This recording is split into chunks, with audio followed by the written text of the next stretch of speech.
Hello and welcome to today's video. So today I'm going to finally get to making the ink to go with the aluminum stamp I previously made. So without further ado, let's get to it. Alright, so I'm out here looking for black walnuts. I'm going to look under the trees and see if I can find any. Oh, there are some of the black walnuts. I'm going to look around for some more and see how many I can find. Well, here are the black walnuts. Hopefully I can use them as an ingredient in my ink.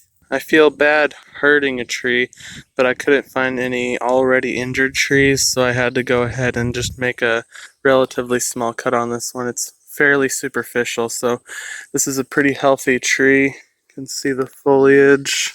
It should be able to recover quite easily. Here's the portion of the tree that I cut. It's about a day and a half after, and now I'm going to harvest the sap.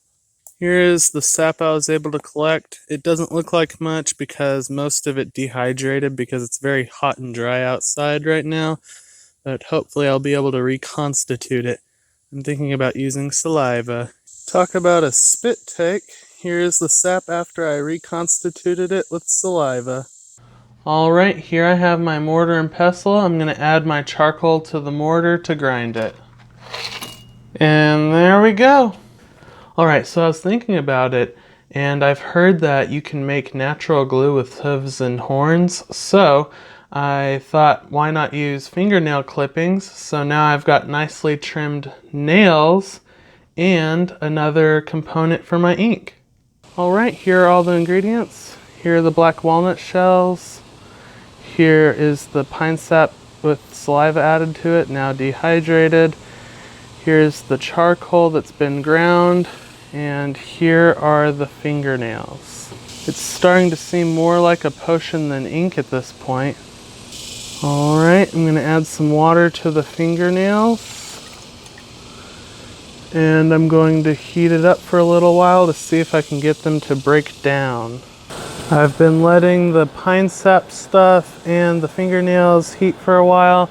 I'm about to add the black walnut shells. I have now added the black walnut shells. I'm going to strain out the solid parts, at least most of them, and leave a liquid in another vessel, and I'm going to concentrate that down and add the charcoal powder.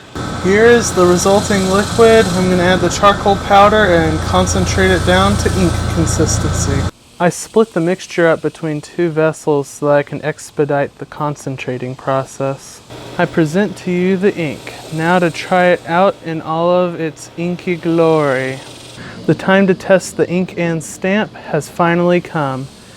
Here I have the ink, and here I have the aluminum stamp.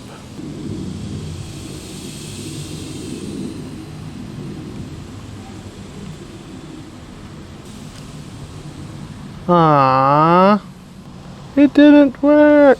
Well, it seems my ink is not capable of showing fine details, but it does show the general shape of the stamp, which is more than it could have done. Maybe in the future I'll make an aluminum stamp that has bigger details, that way I can actually show them printed. But, I mean, it's actually consistently printing, which is quite interesting. Still kind of a neat pattern. My fingers are part of the stamp. I think this will end up being a pretty cool print still. Well, here is the dried out finished product. I hope you enjoyed, and I'll see you next time.